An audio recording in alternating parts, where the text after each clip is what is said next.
Hi, I'm Paul Mears, the CFO of MoneyMailMe. I started my career over 25 years ago with Ernst and Young in London. It's a long time ago now. I studied pure mathematics at university at Loughborough, which is a very technology-driven university. Really, after I left university, I didn't really know what kind of career to go into, and there, as a maths graduate, there are numerous opportunities, but the one which really attracted me was accountancy. I left the university and moved to London and spent the next 8 to 9 years with Ernst and Young. I was lucky enough to work in their actual Entrepreneurial Services Division.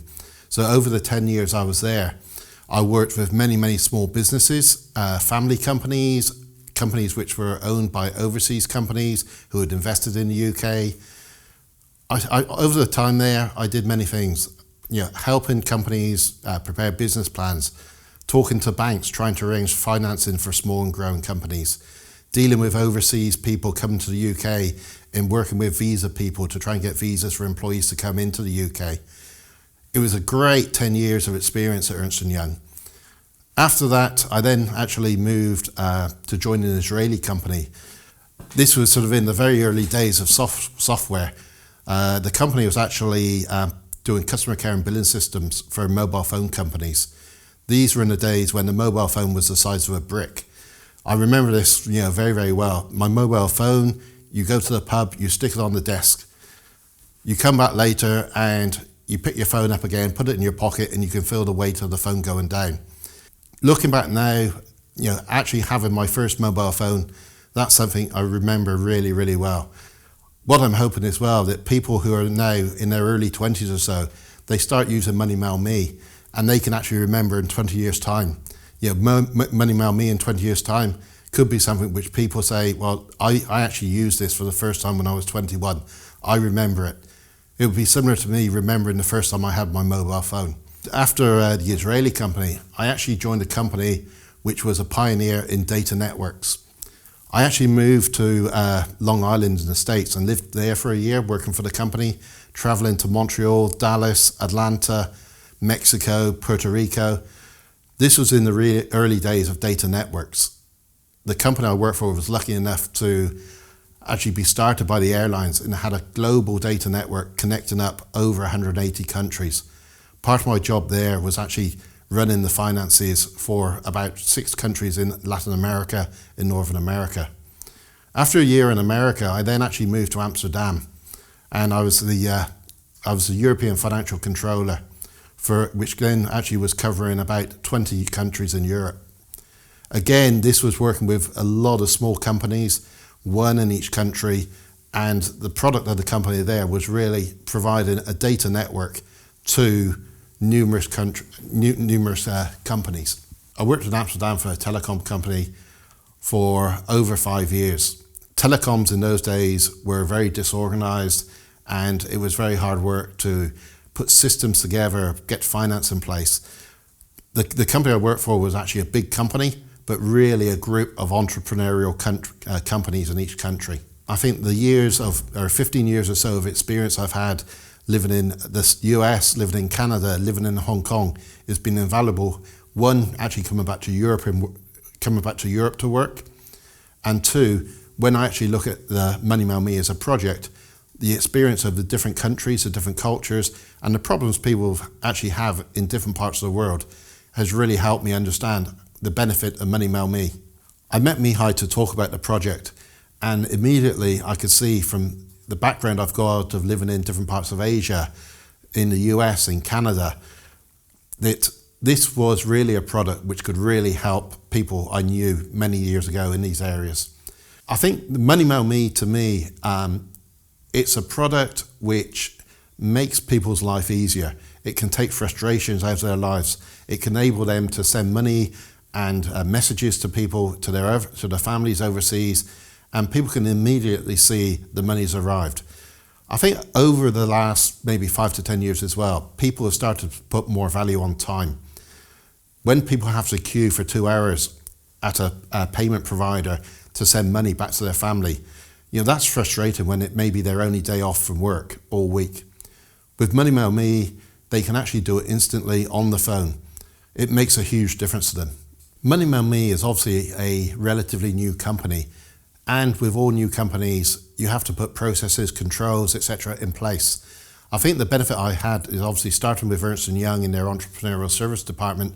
I saw a lot of things which people do which were good, where people did things the right way, and I saw where a lot of people did things the wrong way and the mistakes and the cost of doing that. MoneyMailMe has a plan to become a very, very big company. We've already started to put proper and very good processes and controls in place. We want to make sure that all the relationships we have with partners and suppliers are validated, they're checked. We make sure that the partners have good processes in place. We know that the partners are key to part of our processes, and we are relying on some of the partners. So to rely on the partners, we need to understand that they've got robust controls in place. We know we're going to be working in several different countries. Also, we also recognise that we're in an industry where there's regulation and compliance. We always take proper legal advice for the relevant countries, for the relevant processes. We've got a big group of advisors who've got a lot of experience, but we always want to make sure that we actually take proper full legal advice to make sure that we make no mistakes anywhere we work or operate. Since I joined the company, we've been in stages where we've been raising finance, we've been building the processes out, putting controls in place. We're moving on from that now, and the company is now in a state of growth. The user numbers are increasing, the partnerships we have are increasing, and the team will be grown over the next few months to make sure that we have no weaknesses. Security is obviously very important for us as well. That's why we've actually partnered with one of the biggest European financial institutions, which is completely regulated throughout the EU. It's very important to us to make sure that the partners we work with have the correct licenses, have the right skills, and have also made investments into their businesses so they have no weaknesses there which could impact our business. MoneyMailMe is able to be used in approximately 100 countries. Before we actually allow any user to become a user of the app, we have validation processes to ensure that the user is in a country where we are properly regulated and licensed to operate. On the KYC and anti-money laundering, our financial partner has the ultimate check on the KYC and also the AML. We also have a parallel system internally. Between their last check and our initial check, we are very, very confident that we meet all the relevant KYC and AML rules which there are in place globally. We're looking at MoneyMailMe to have a strong advisory board and also a strong management team. The average experience of the advisory board members is probably about 25 to 30 years, with people who've worked in different industries, different countries. This has also helped enable us to look at different potential revenue streams as people have come with different ideas based on their experiences. We've got 3 or 4 revenue streams at the moment, and over the next 6 months or so, we'll be looking to expand with marketplaces, micro-lending, and other potential areas.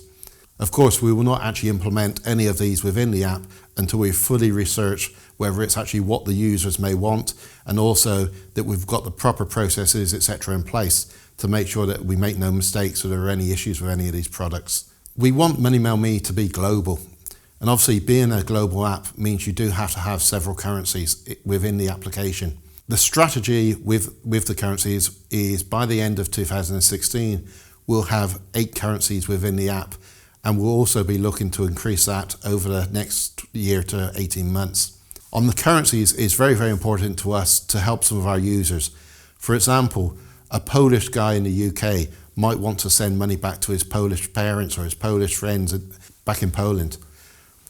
He may get a request from a family member for 500 zlotys.